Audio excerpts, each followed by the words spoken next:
Have you been to SeaWorld Orlando recently? If so, you know the crowds can make it much more difficult to enjoy a stress-free theme park vacation with your family. And it's not just the crowds that can tamper with your SeaWorld vacation. Between the high cost of admission tickets, as well as the time and money it takes to travel to Orlando, it's becoming much more difficult for the average family to enjoy the full theme park experience. In this video, we're going to share a few things that you can do to get the most out of your day at SeaWorld Orlando, so stay tuned. I'm Alex from Endless Summer, Florida, and if you're watching this video and not already a subscriber, go ahead and hit that subscribe button now, so you too can have an endless summer. After our many years of being SeaWorld Orlando and Aquatica annual pass holders, and visiting hundreds of times during the past 10 years, we've figured out a number of strategies that make our days more enjoyable. We would like to share a few of our tips and tricks, so you too can make the most out of your day. We've separated our tips and tricks into 3 individual categories, which are planning tips and tricks for when in the park, and money-saving tips. We're going to start off with our planning tips and tricks, and our first planning tip is to arrive early or stay late. As you would expect, the crowds are at their lightest right when the park opens and at the end of the night. From the mid-morning hours to mid-evening, depending on what the park hours are that day, is traditionally when the crowd levels are at their heaviest and the queue wait times are the longest. Guests will find considerably shorter wait times immediately after the park opens and towards the end of the evening. In addition to the crowds, the weather in Florida is typically quite warm, even during the winter months. With the later part of the morning to the early part of the evening being the warmest time of the day, it can be quite uncomfortable to walk around a theme park. And during the summer months, afternoon thunderstorms are extremely frequent. They force the outdoor rides and shows to close until the weather clears. This definitely puts a damper on your theme park fun.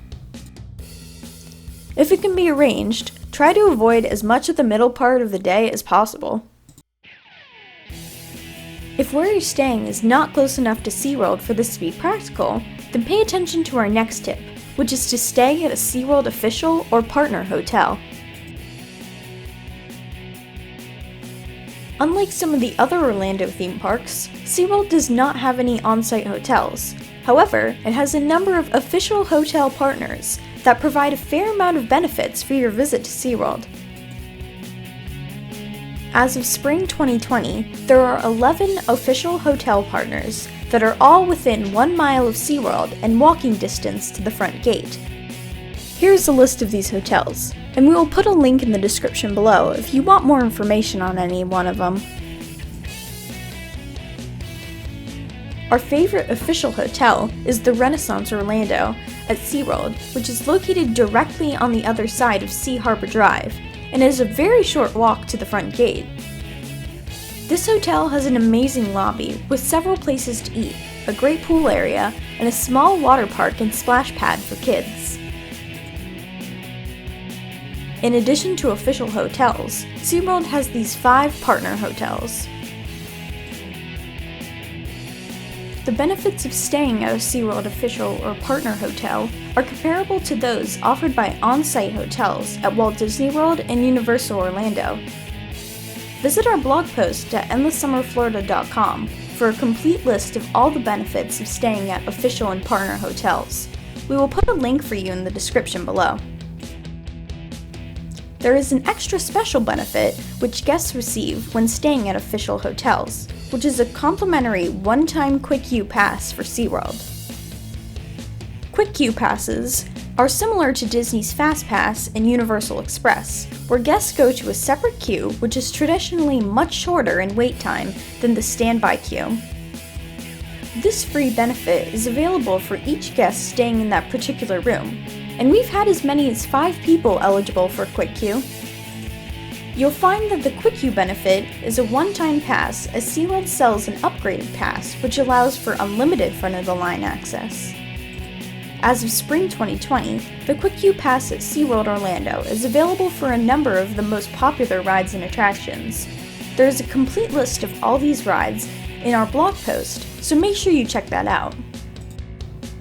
The value of the Quick Queue benefit starts at $14.99 per person each day, and could be as high as $69.99. There is no need to make advanced reservations for your rides.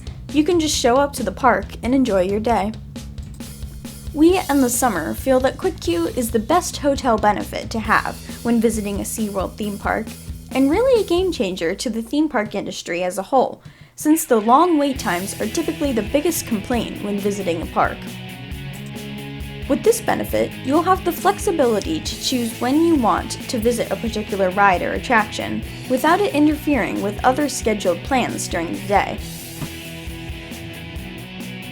Our next planning tip is to pack a bag. While it's always a good thing to travel lightly to a theme park, one of our best tips is to bring along a small bag or backpack. During the cooler months, you may need to bring along a light jacket or sweatshirt, as well as a place to carry phones, cameras, wallets, and other essentials. Every time Endless Summer Florida visits SeaWorld or another theme park, we bring along a backpack that includes ponchos or rain jackets for either storms or to keep somewhat dry on water rides, as well as sitting in the splash zone. Your bag should include a water bottle, as SeaWorld will refill your water bottle at just every location, so there's no need to spend $4+ for a bottle of water. Also, don't forget to add a few light snacks to your bag. At times, a granola bar or piece of fruit satisfies the hunger during the day.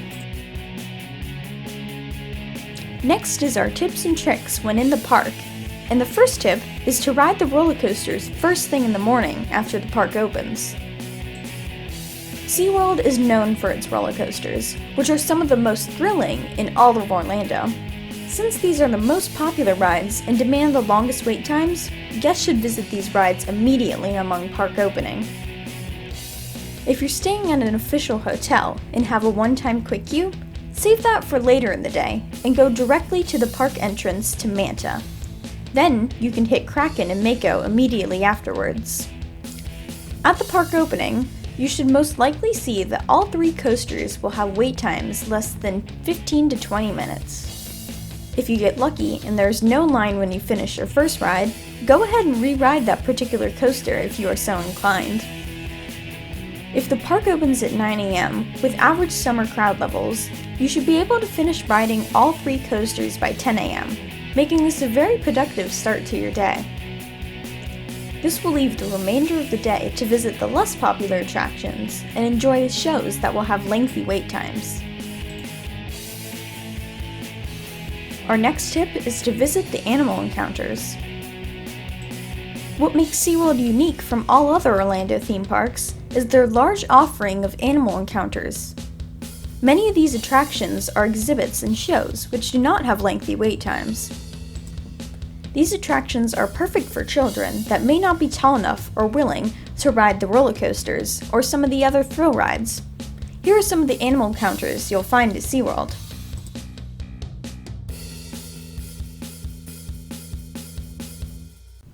Our next tip is to use the mobile app. Although SeaWorld's app may not be as sophisticated as Disney World's or Universal's, it will provide wait times on the attractions as well as the schedule for all the shows, since many of the shows at SeaWorld are offered as many as 5 times a day. Visit Sesame Street Land early. If you're visiting SeaWorld Orlando with younger children, then stop at Sesame Street Land. Since the section of the park is typically open 1 hour after the initial park opening, but when that rope drops, head right over to Sesame Street Land, as this area of the park, being relatively new, gets crowds quickly and wait times for the rides can get lengthy. We recommend that you ride Super Grover's Boxcar Derby first, since that is the most popular attraction, and we've seen wait times exceeding 30 minutes. This attraction is a family-friendly roller coaster that is perfect for the first-time riders. If your child is feeling adventurous, the last seat on the coaster gives the best ride. Our third category is money-saving tips and tricks. And our first tip is to look out for deals in advance. The most expensive price for a theme park ticket is always at the gate on the day of your visit. But with some advanced planning, you can save a fair amount of money by checking other available options, most of which are online. As of spring 2020, if you buy your admission ticket directly from SeaWorld one day in advance of your visit, you'll save $20 off the same price at the gate. We will put a link for you in the description below if you're interested in buying your tickets in advance. SeaWorld is also offering a 2-park ticket. Any 2 parks, including SeaWorld Orlando, Aquatica Orlando, Busch Gardens Tampa Bay, and Adventure Island, for the full price of 1-day admission ticket. In addition to saving money buying admission tickets online, SeaWorld is consistently running promotions, so depending on your travel dates, there may be an opportunity for you to save more if you can find an offer that works with your schedule. There are also other online options to purchase SeaWorld admission tickets, which you'll find here. Always make sure that whatever source you buy from is reputable, as there's always theme park ticket fraud going on. When you buy your tickets in advance, you'll not only save money, but won't have to waste time standing in line buying tickets. There are already enough lines inside the park, so it's nice to skip one. Our next tip is SeaWorld's all-day dining deal. If you're planning to spend your day at SeaWorld Orlando, then their all-day dining deal is one of the best dining values in all local area theme parks. An adult can dine as often as every hour, with a select entree, side item or dessert, and a regular soft drink for just $39.99, with children ages 3 to 9 costing $19.99. All-day dining can be upgraded to include draft beer and wine for $15. When purchasing admission tickets online directly from SeaWorld, you can save an additional $4.99 per adult with a single park ticket and all-day dining deal package. The all-day dining restaurant options are these. And if you're an annual pass holder, then SeaWorld has not forgotten about you, as they offer a 2020 all-season dining plan where you can have lunch and dinner every visit to the park now through December 21st, 2020.